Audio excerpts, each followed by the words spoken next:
Welcome to the Head Guy podcast. As always, this podcast has been sponsored by Cards in Qatar, the #1 website for all your cards, birthday cards, greeting cards, sorry you're leaving cards, you're the best teacher card, etc., etc. And you can use the code THG10 for a 10% discount on your first order. And the other sponsor is Mahaba, the #1 destination guide here in Qatar, to find out all the information about what to do in Qatar. So pick it up in your local supermarket or go online. So, my special guest today, is Paul Sherlock. Hello, Paul. Hi, nice to see you. Good to see you. I was just going to go to your LinkedIn page and then I realized I've been doing various other things.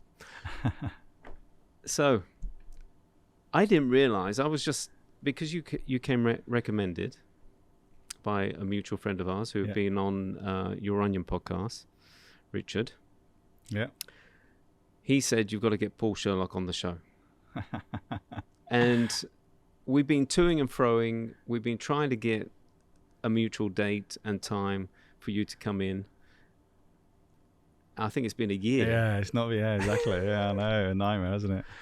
And finally, so I think I checked your profile out initially when the recommendation came over, but now I've just had a look at it recently.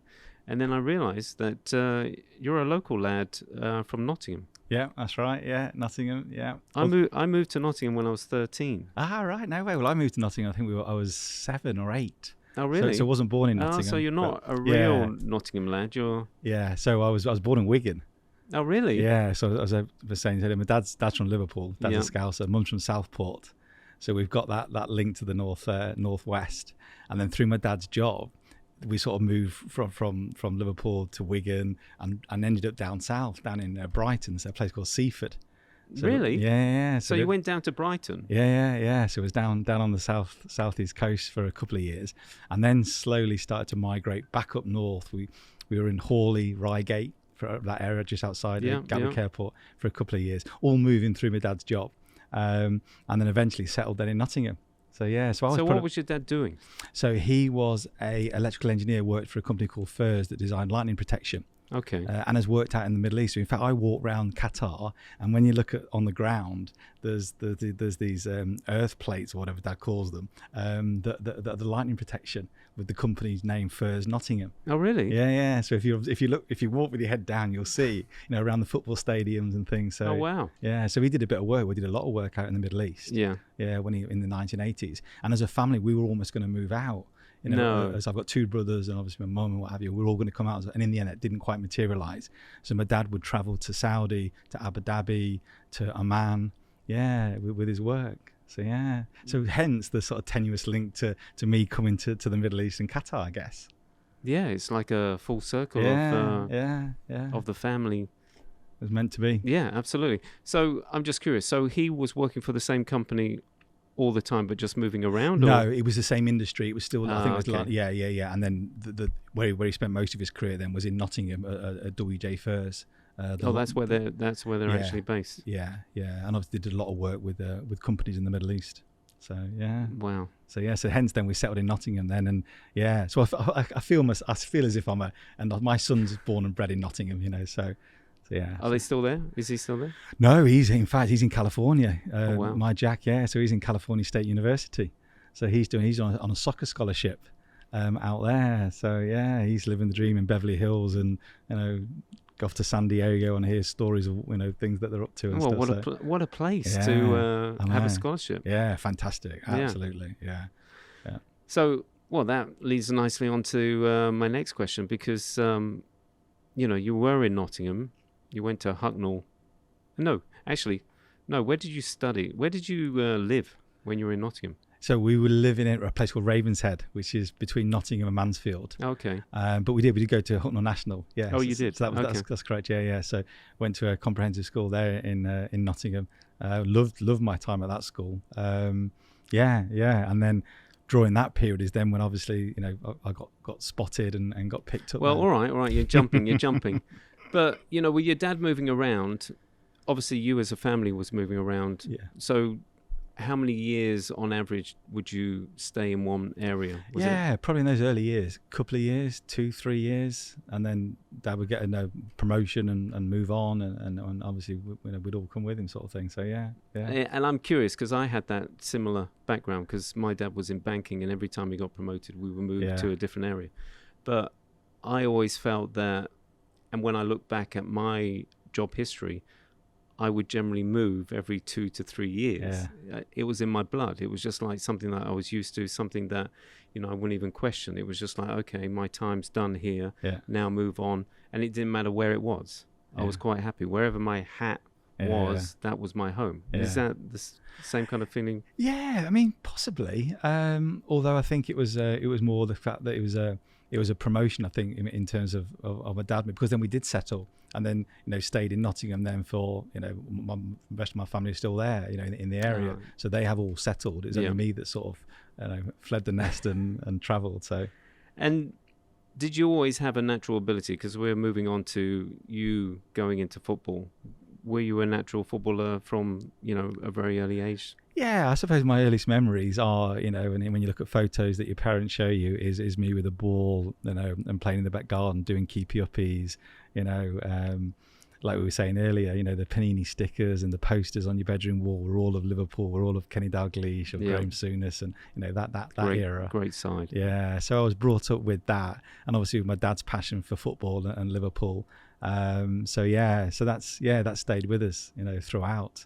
Did he ever play football? Or no. See, ironically, we often joke about this. He's probably the most least person who could kick a football you'd ever meet, But no, I think his thing was cricket. It was more that sport. But on my mum's side, my uncle John, he was very sporty. So we often laugh and joke and think, well, where has that come from? It's come from somewhere.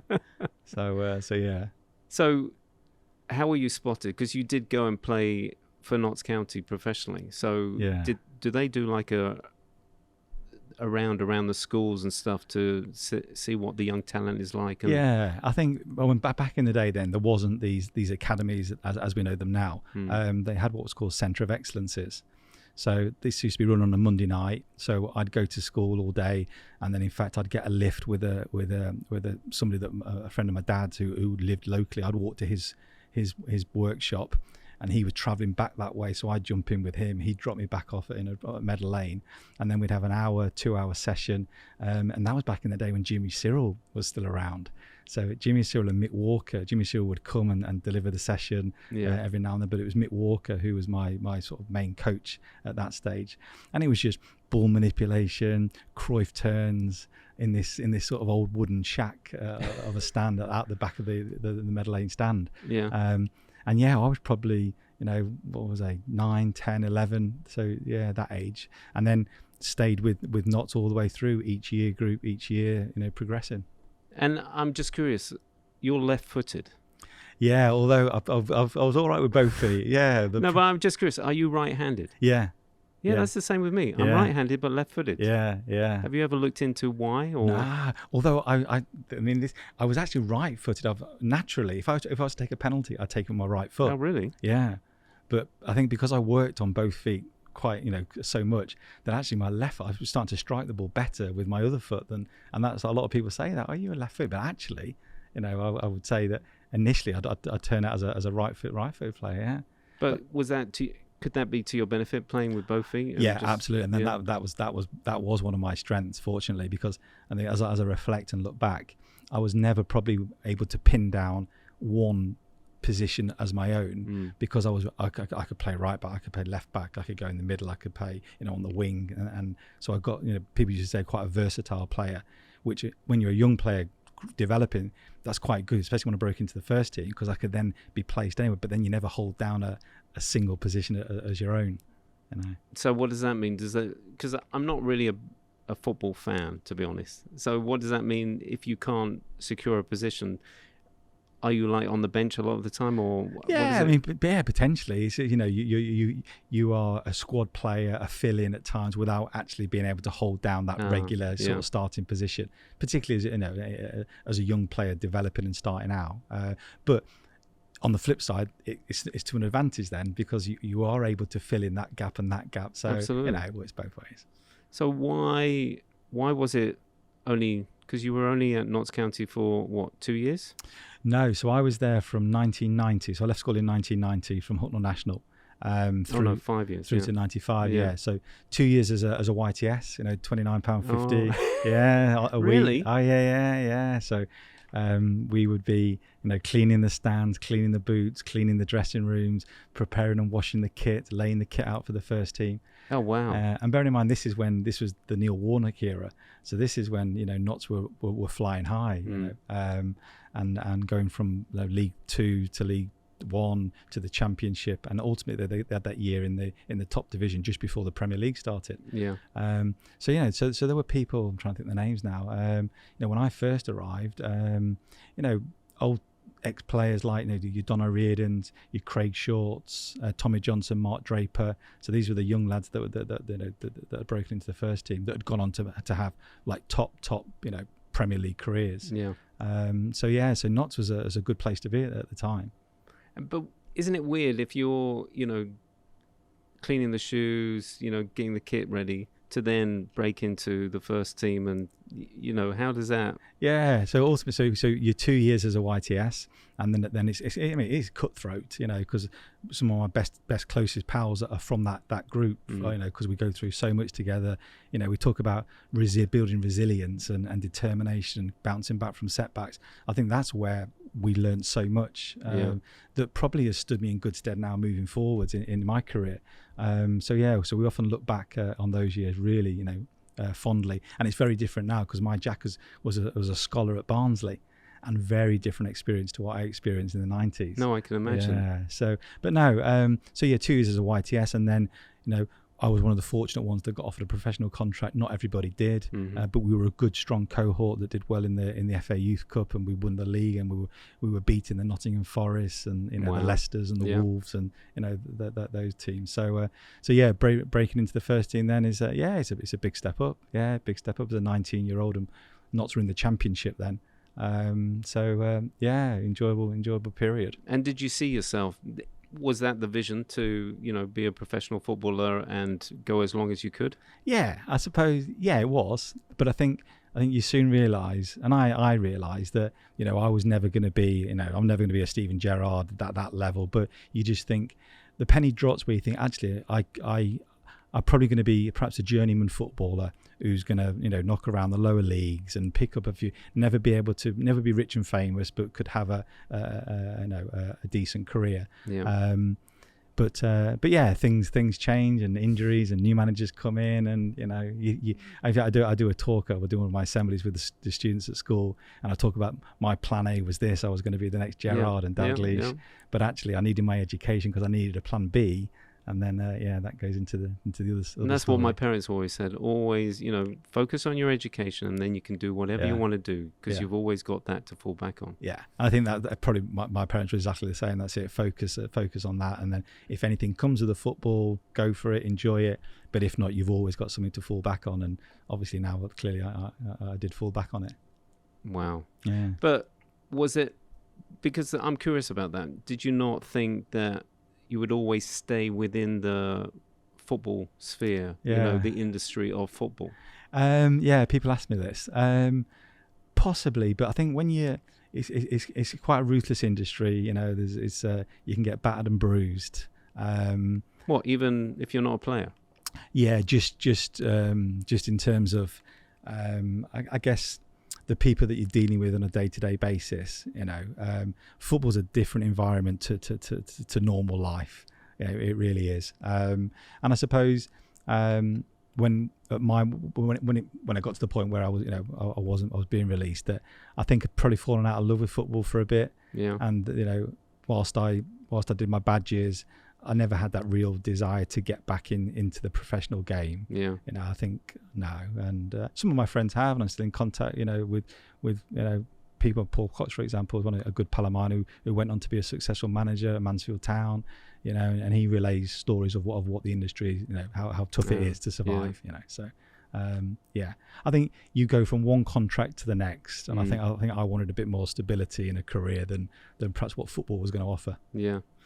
I'm just curious, because there's quite a few documentaries out there about different football teams? Have you watched any of them? And does that kind of spark memories? Yeah, I mean the Sunderland one, the Sunderland Till I Die. I've seen that. Yeah, because one of my good pals, Gary Patterson, he's a big Mackham.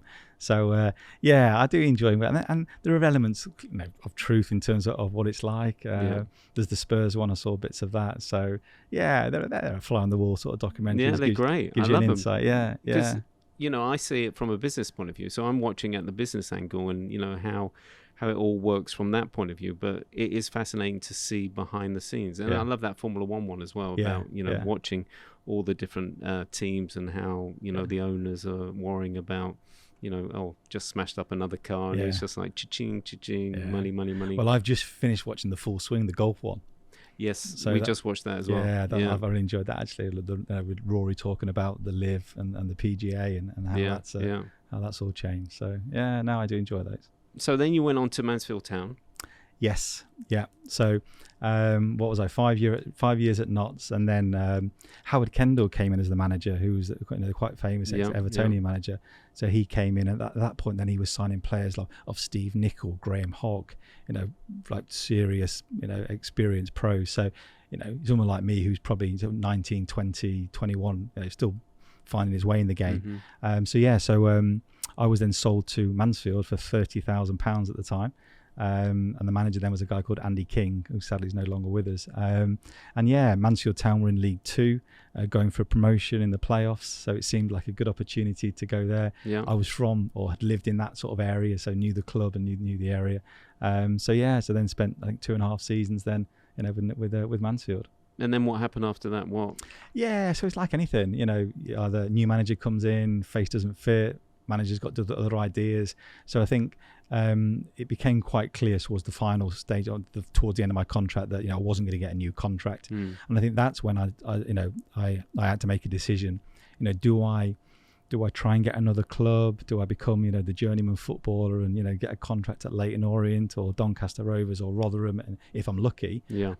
Or do I actually think what, I've enjoyed my time. I've had a taste of it. I've loved every minute, and now it's time to do like I said earlier, it's now time to get a proper job.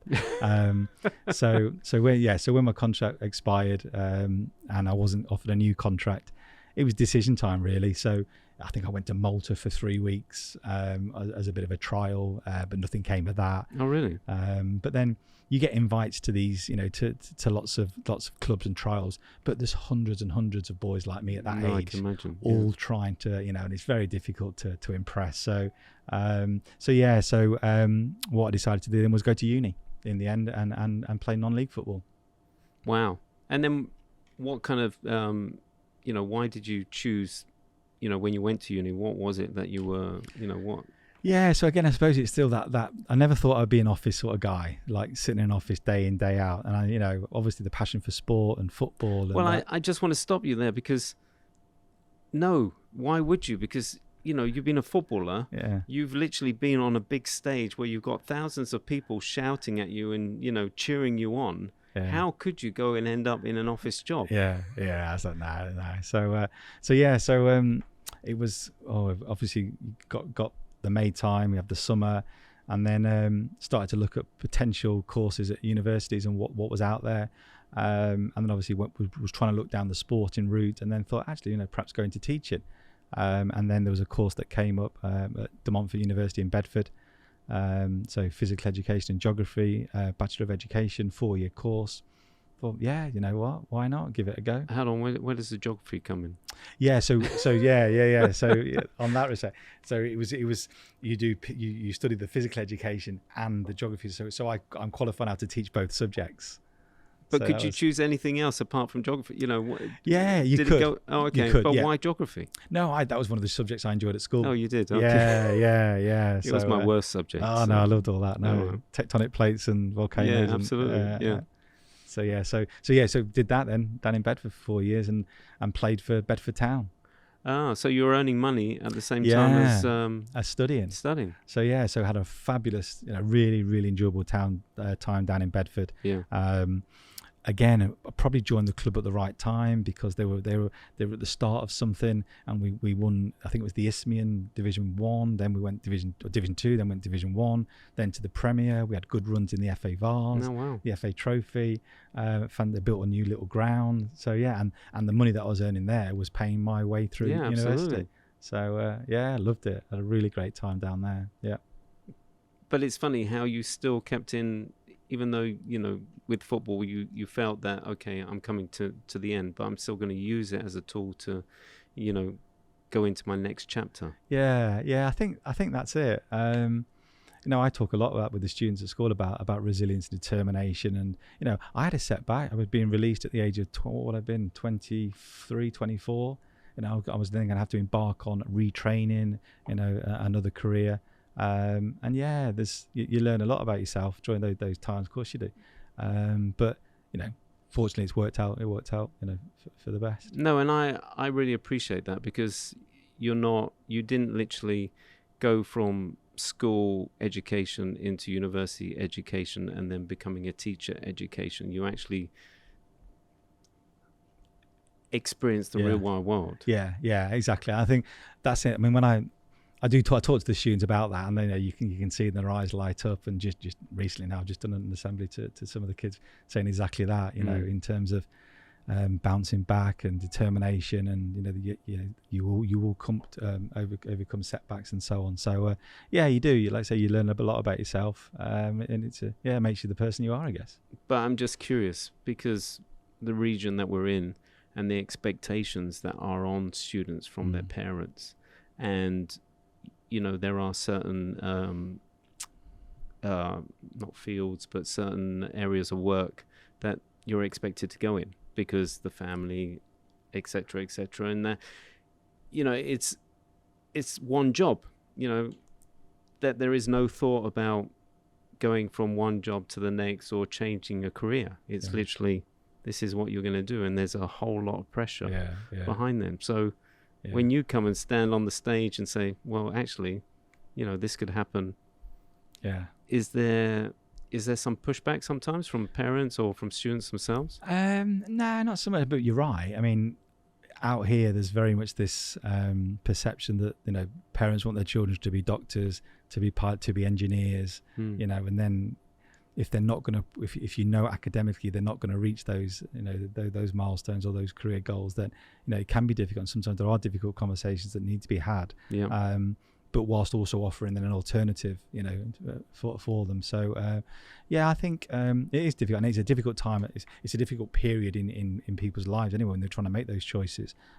Anyway, but sometimes in the role that we are as teachers, that we do have to have those conversations with students and with parents, so we're not setting them up to fail and giving them whilst we're aspirational, whilst we're clearly ambitious for them, there is an element of reality as well. And what was it like after you've trained as a teacher? What was it like to then practice being a teacher? Was it something that came natural, or was there a whole learning curve? No, I mean the training was good over those 4 years. It was thorough. You're going on a placement each year. 6 weeks in Peterborough at a tough school, and then a month in another school, and so on. So they were good times, and it does prepare you. I felt fully prepared going into my first job, which was a school in Oakham in Rutland, and then went in as a PE teacher and loved it. It was my everything. Then from morning till night, and we're running teams and clubs, and the weekends we've got fixtures. So really enjoyed it. Yeah, but isn't a PE teacher more of a cushy number compared to all the others? Because everyone's looking forward to doing a bit of PE or a bit of football or a bit of So it's a lot more academic than people give it credit for. I know there's A-level PE and GCSE PE. There's a lot of science in there. Yeah. So no, but it was enjoyable. I thought for me it was about building that rapport with the students and the staff. I think that's good, and it then leads on to to taking we used to run the ski trip every year. So we do things like tough times. Football trips abroad. So it was enjoyable. Very good. Yeah, it did. And did the geography come in handy? Did you? So I did a bit of geography at Key Stage 3. Yeah. Not done that for a few years, but now it's still there if I need it. Yeah. Okay, so you went to, you were a teacher at Vale. Yeah, Vale Catmus, yeah. Yeah, and you were there for 6 years. Yeah. Why 6 years? Yeah, Well, so I suppose I went there as the PE teacher, and then after my first couple of years, got promoted then to, I think they called it progress leader, like head of year, so a middle management position, and then got appointed at the same time. So I was doing a dual role as head of PE. So that was an incentive then to stay and develop my skill set then. Before ultimately then moving on and moving back to Nottingham. oh, so you moved back to Nottingham. Yeah, so I was always living in Nottingham, Right. but then a job came up then in Arnold. But yeah. were you looking, or were you Nah, headhunted, or how does it work? No, I mean, suppose I was probably ready. I was probably looking. I'd been, was it 6-7 years there, so had experience. And again, because I had, I think, like you touched upon earlier, because I hadn't come straight from uni, I was older than my sort of peers at uni. So I had that experience, life experience, that perhaps added more value. So it was more that I was looking, and then an opportunity came up and applied for it. Yeah. I'm just curious because I just had a picture of you in the teachers' common room. Was there, because as you say, your peers probably were younger, hadn't had real life experience. Did that frustrate you at times when you listened to the conversations, or did they see you as the older, wiser person that they could come and get some advice from? Yeah, possibly. I mean, certainly when I was at uni, I was the mature. I went as a mature student, obviously. No, true. So I saw uni as a job.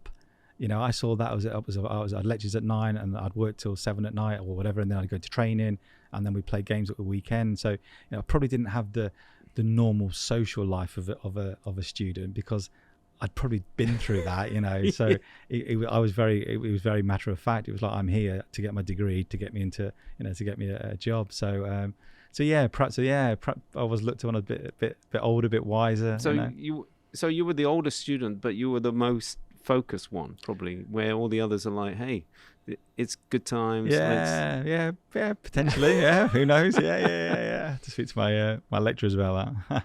Are you still in contact with do you have friends still from university? No, well, there's just one guy I've just recently reconnected with, who's actually I've employed him out here now in Qatar. Oh, wow. So we were good pals back at uni, and obviously go your separate ways, and then sort of reconnected.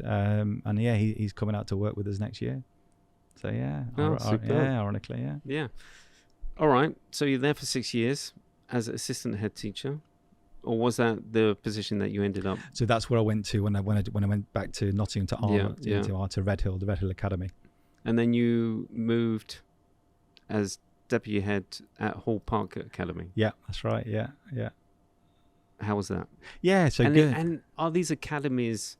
What's the difference between an academy and a normal secondary school? So what happened was, I was appointed then as assistant head at the Red Hill Academy under the leadership then of a guy called Andy Burns and Steph Dice, who I learned so much in terms of my leadership and development. And the school, the Red Hill then was just the single school, but had done so well. It had 2 back-to-back outstanding grades at Ofsted, and then the DFE have contacted Andy, the CEO, the executive principal, to then sort of work with other schools, and that's basically what happened. So the Red Hill Academy then became quite a large multi-academy trust. But in terms of academisation, it just gives schools more autonomy, to make decisions with budgets and so on and so forth, in terms of curriculum and that sort of thing. So, I suppose the naked eye, the people perhaps wouldn't see as much difference that perhaps they think. So there's not any extra subjects that we... No. But it's still in the curriculum. Yeah, that's right. Okay. Yeah. It's more perhaps the freedoms that it would give, the senior leaders and the CEOs to make decisions financially as much as anything. Oh, okay. So I was there sort of best part of 6-7 years, and then was deployed then from the Red Hill Academy to a school, as you mentioned, Hall Park in Eastwood in Nottingham. Had a great time there as deputy head, and it was the school was struggling at the time. It had its challenges, and again, trying to implement the Red Hill model in that school. So we did that successfully, and I was there till 2019, and then got the call to come out to Qatar. Yeah, when you say you got the call, how does that happen? Well, I think I'd always had that. I think what we touched upon at the start about this. I'd always talked about perhaps going to the Middle East one day. Mm-hmm. And that tenuous link about my dad having worked out here, and always said, "Oh, you should try it." And the timing was just right. It just felt right. We'd done so much work at Hall Park. job's never fully complete, but we'd really move that school on to be a success. But I just want to stop you there. How do you make a school, because you've still got the same students? Yeah. What are you doing? Getting rid of the old teachers, or you're implementing new ways of procedures and stuff like that? Yeah, a combination of both. Yeah, absolutely. Yeah, that's it. There's some tough decisions that were made, and then implementing what we knew were successful systems at Redhill. Yeah. And a lot of it was about raising aspirations, believing and having faith in the students that they can go to university, they can achieve 5 or more GCSEs, and then that belief in the staff. And a lot of it was relationship building, getting staff on board, whilst also bringing in sort of perhaps a bit more a stricter sort of approach, perhaps. But how do you relate to your kind of school experience to then being in charge, or trying to fix a school? Yeah. Is there any feelings that come out, or especially when you meet certain teachers that have certain characteristics? I'm just curious how. See, I never thought that I would, when I was at school, with my friends. I think if they'd have said I'd have gone on to be a teacher, they'd have think, you're joking, you're kidding me. So my school days were great. I was hard working but we enjoyed it. I enjoyed the sports side of it, obviously, and that side of things. But yeah, I would. It'd be interesting to speak to my teachers, old teachers, and to realise what I eventually went into. So you were a good student. You didn't find any issue. You didn't have any problems or issues. I think on the whole, I was. You kind of breezed through. Yeah, 90%. I was a good lad. Yeah. Yeah.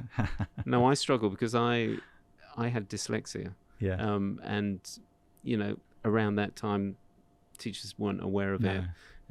So I was literally, I really struggled because I really found it hard to learn anything, or it just fly over my head. And it wasn't until my parents would go to the teachers' meetings, and then they would say, "Oh yeah, Stefan's stupid. He doesn't understand anything, really slow." And then they were going, "No, that's not the child that we have at home. He's really bright. He picks up everything, etc., etc." So they took me to London on their own back, because they thought, no, there's something not right here. They're saying one thing and we can see other thing. They took me up to London somewhere. I had an IQ test, and they said, yeah, he's dyslexic, but he's got a high IQ. So they took all the results, went back to the school. I don't think the school did anything, but then I had extra lessons outside of school because, they weren't ready for that sort of thing. But, but it's amazing now how things have changed with regards to, because we're not all the same. No, that's right. Yeah. But I love it because my son's so academic. It's just like, I wish I could have been like him, where it's just like, whatever he reads, he just goes in and he's able to absorb and understand it. Yeah. Where my daughter's more like me, but she's not dyslexic, thank goodness. Yeah. No, that's it. And that's the beauty of teaching. That you come across so many different students with different learning styles, different approaches, and I think that then comes down to the skill of the teacher being able to to see that and see the strengths, see the weakness, see the areas for development, and putting that support in place. But that's it. How do you get the teachers on board, especially if they've just been in the system and used to one way, and this has always worked for me, and then you're trying to implement new ways of working and change because we're learning all the time. I think that's as I've learned over the years, they're the challenges then of leadership in terms of bringing people on board with your new ideas, and how you deliver that, how you deliver the message, how you build the team around you. That's a constant challenge. It must be. Yeah, because you're not just looking after teachers, you're looking after students as well. You've got it's like a huge corporation that you have to make sure that everything is working all at the same time, and everyone's on the same page. That's it. And getting that consistent approach. Absolutely. That's it. Without it being too uniform, because you still want that individual teacher for the spark and the the creativity. So without it being too regimented, it's being able to work within a system, a structure that perhaps we can give staff to give them the freedoms and take risks. So but that's the challenge. So you came over here. You were saying, how did you? All right. So because of Dad, traveling Middle East, etc., etc. So what, you planted a few seeds in the region, and yeah. So I mean, this day, you know, as in most sort of industries, you know, you share your CV with recruiters and what have you, and then they come and respond. The lure of Qatar was very much the World Cup, clearly, because my enjoyment of football and love of football. So yeah, you know, in when I was looking in, what would it have been, 2019, the World Cup didn't seem that far away. So yeah, and then had a couple of interviews, and was successful in the post that I took up at Doha British School. So when 2019, what month did you come over? So August 2019. Yeah. And then surprise, 2020. Yeah. COVID. COVID hits. Yeah. How was that for you? Because you're used to running a system where all teachers turn up, etc., etc., and then you've got to go all online. How was that? I mean, that was hard. That was full on. You know, I think that's for everybody, wasn't it? But absolutely. No more so, you know, for schools and for teachers and for the students. I mean, literally, it was you know, the drop of a hat. We were going to tell, right, you know, as of tomorrow or the day after, then we're going to go all online. So, I mean, what I learned there is just how adaptable and how flexible both the children are, the students, and how they've adapted so quickly to things, and equally how staff were. You know, because you know we were mid sort of arranging our Google Classrooms as just as good practice, but actually just accelerated the process. So we were literally ready within those 48 hours, and then you know we were learning things on the hoof as things were, you know, were happening. You know, people hadn't heard of Zoom, you know, and Google Classrooms, and these are words now that we're all familiar with, but at the time it wasn't. So yeah, to go to you know, to the 100% online learning. I think all schools, you know, fair play to everybody that was involved. They whilst it was difficult and whilst we were all going through things, I think they all did a great job.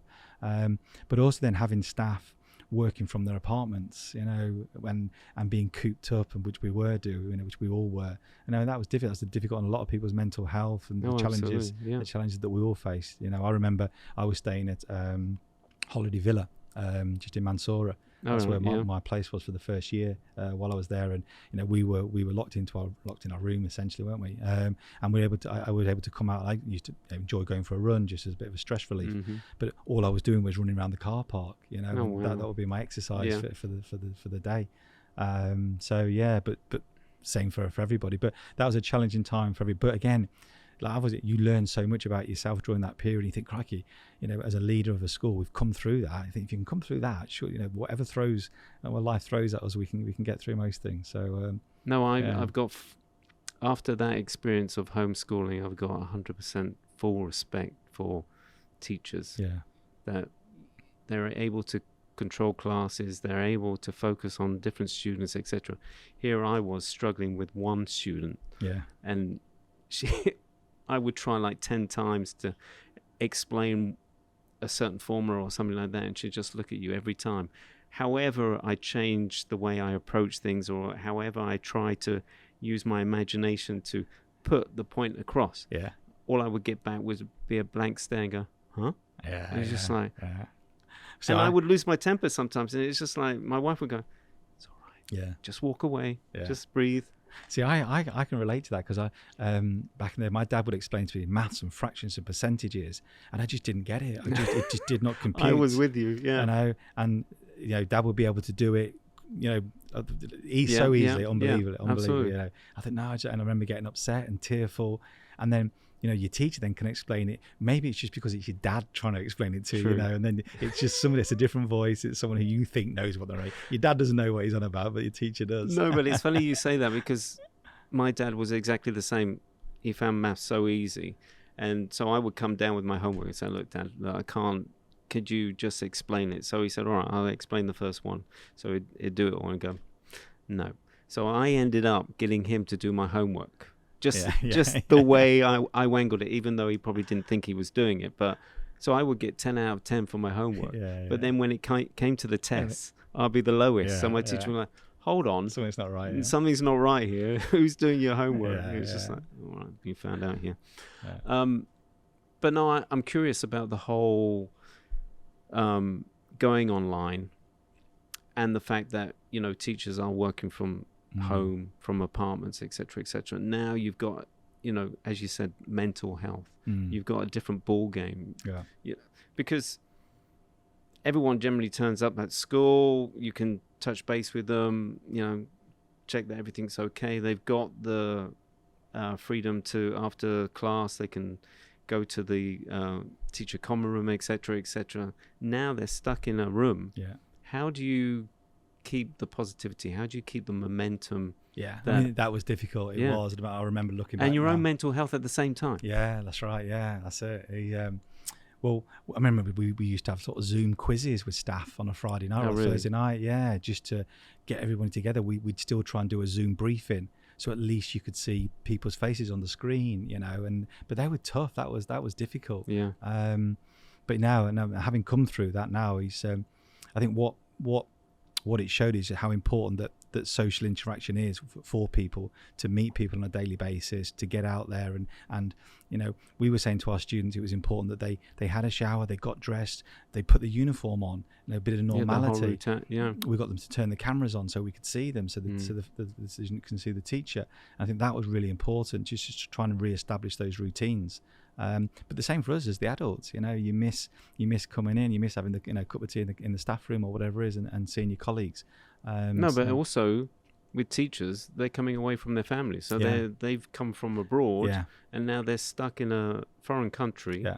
And they haven't got that network. They haven't got the network, and it's difficult. I mean, it's difficult anyway coming out as a young teacher. Absolutely. Totally. Then to be locked up in an apartment, where there might be an issue with the AC or there's banging outside. What Qatar could be like. So, there was a lot of challenges, but we've all got through it. And here we are now.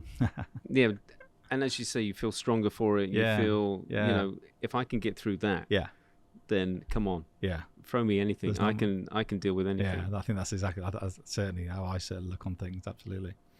And what about you're a principal of a school in the Middle East. You're having to deal with students from, and which I love. I love the fact that you've got students from all over the world. Like I remember, because my kids went to Doha British School.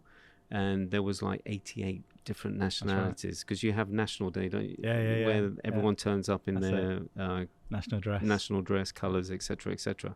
And I thought, wow, every school should experience this, because my oldest is bright ginger hair. Now, if he was in a school in the UK, he'd probably get picked on because of the colour of his hair. But because everyone is so different.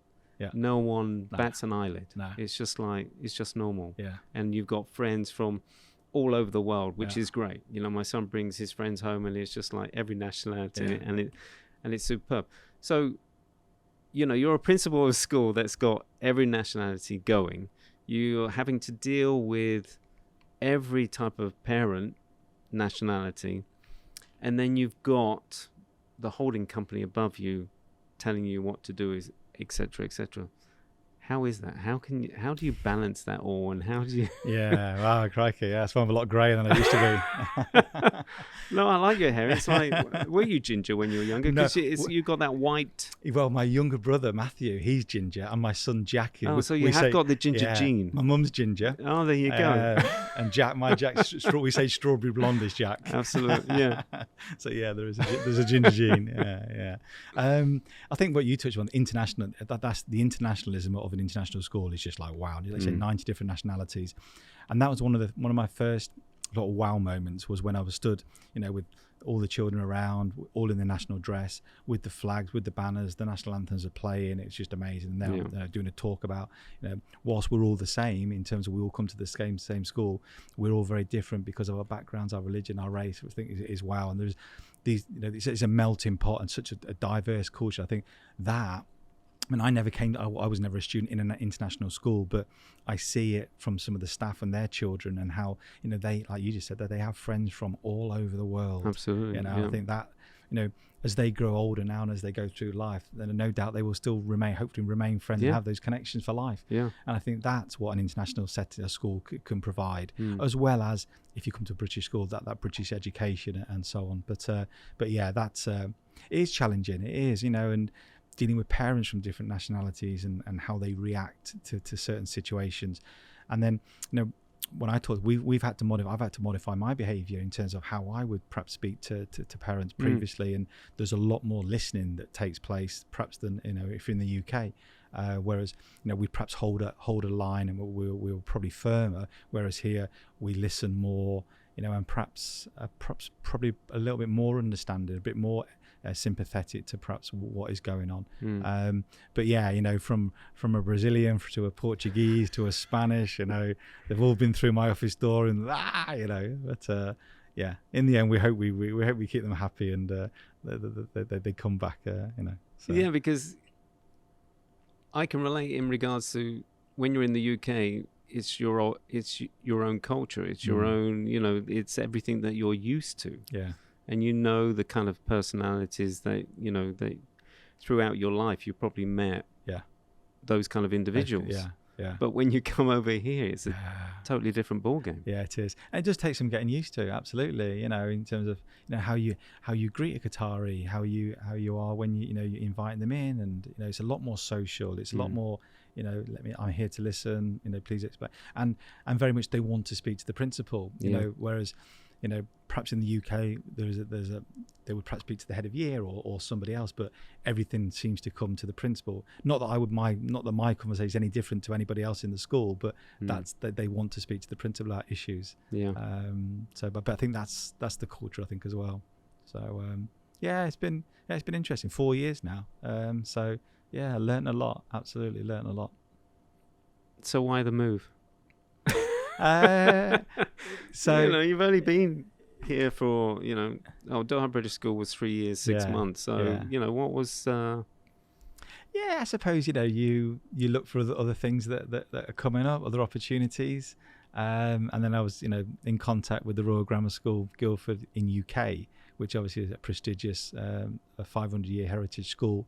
And they were keen for someone to come and develop the school, drive the school forward. So I had conversations with the UK, and then But that's interesting, because I know Doha British School is a self-made school here in Qatar.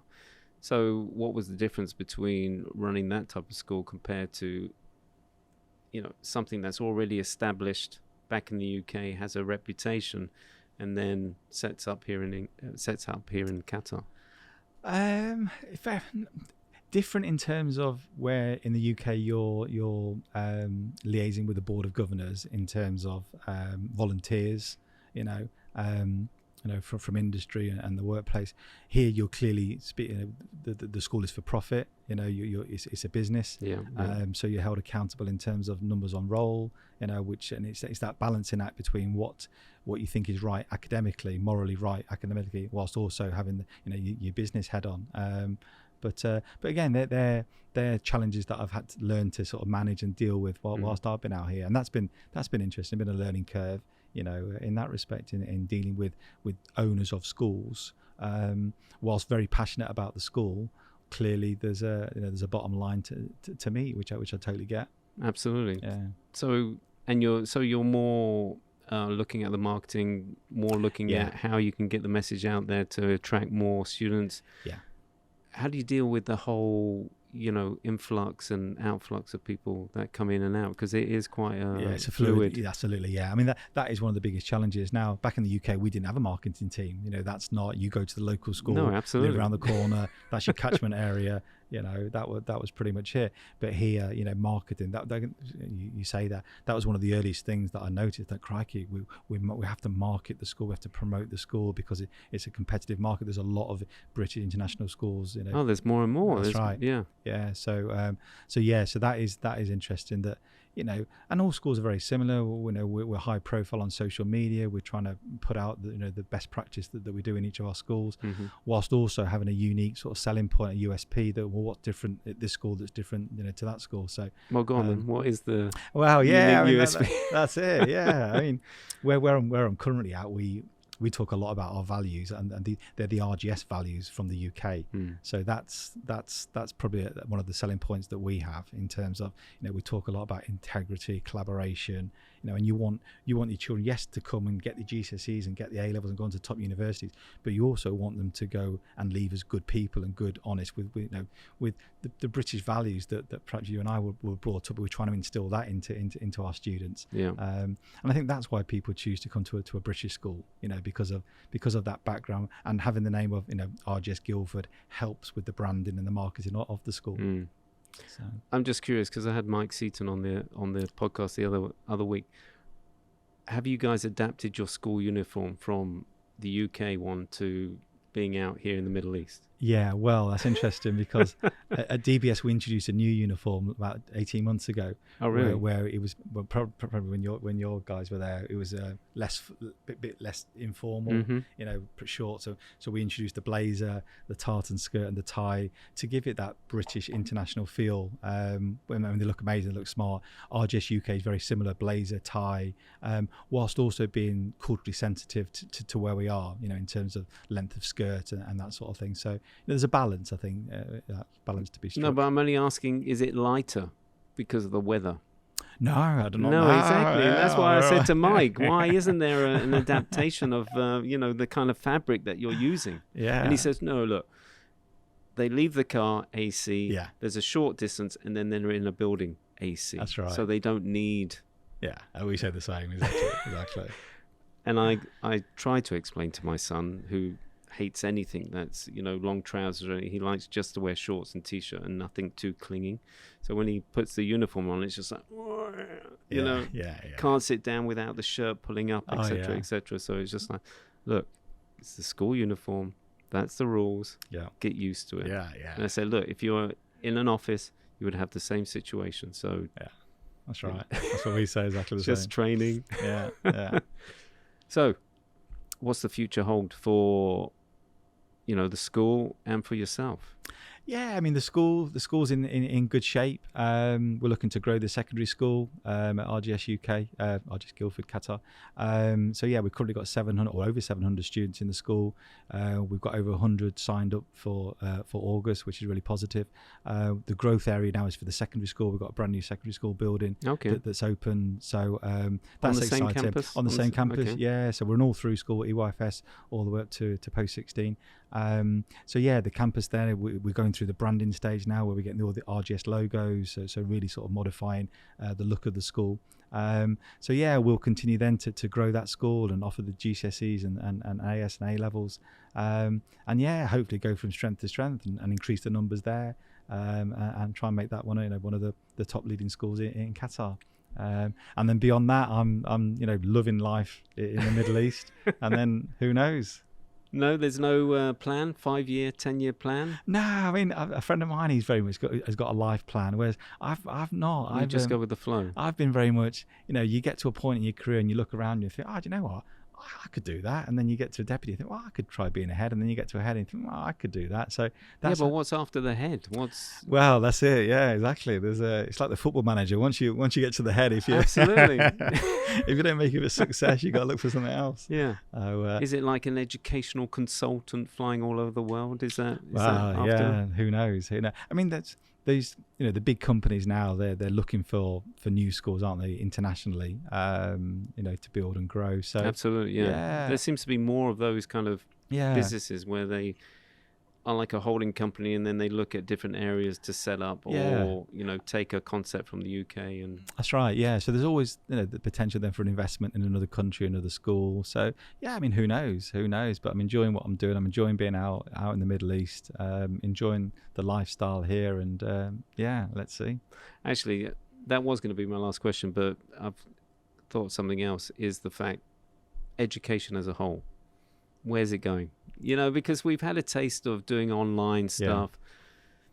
The curriculum, is it suited for where we're going? You've got Chat GPT now. Where's it going? Well, I mean, that's it. I mean, I was chatting to somebody recently about this in terms of, what is we talk about a 21st century curriculum. What does that look like? And we were talking about how you can get content. Teachers used to just, give students content because that's what they need to pass the exam, but you can get content from Wikipedia if you can Google content. So I see it now is that we have to develop these, our learners to be, critical thinkers, in inquiry-based learning, really, really challenge their thought process, and start taking the people at this generation now. They're talking about sustainability. That means a lot to them. So that I think we need to look into those sorts of things. And as you say, artificial intelligence. I mean, wow, that Chat GPT, you can put some keywords into it, and all of a sudden you've got a letter. I'm using it all the time. Yeah, unbelievable it is. Absolutely. But teachers, teachers need to be trained. They need to be kept up to speed. Well, this is it. You're coming up to a new stage where the teachers have got used to the way of working, and now it's just like, hello. Yeah, that's it. Absolutely. Yeah. So we need to be invested in CPD for teachers, so that they're up to speed, because the 10, 11, 12-year-olds in the classroom, they're tech savvy. So teachers very much need to be a part of that. So and I see that ed tech being part and parcel of the future, whilst also complementing what we do, as opposed to sort of eradicating what we do. So I think there's a balance to be had, but very much and building resilience. I mean, we talk about, particularly having come through COVID, and those our children need to be resilient, moving forwards, because I think that's the backbone of what I've sort of been brought up on in terms of setbacks and the career that I've had. That things don't always go your way in life, in career, in your personal life, but having that resilience and having that backbone to bounce back, it can stand you in good stead. Nice. Well, thank you, Paul. No, you're welcome. It's been a pleasure. Yeah, it's been enlightening, and I'm glad you took us on that journey. Hearing your story from being a professional footballer all the way up to where you're at now. So I enjoyed it. Admirable. Thank you for being honest and open. And no, thank you. Cheers. Thank you. Thanks, Evan. Thank you, guys. Thank you for watching. Just a quick reminder of our sponsors. It is Cards in Qatar, the #1 website for all your birthday cards, greeting cards, farewell cards, wedding cards, great teacher cards, etc., etc. And the promo code is THG10. And the other sponsor is Mahaba, the #1 destination guide here in Qatar. Find out all the information about Qatar. Pick up a book from your local supermarket or go online. Have a great week. We'll see you next week. Bye-bye.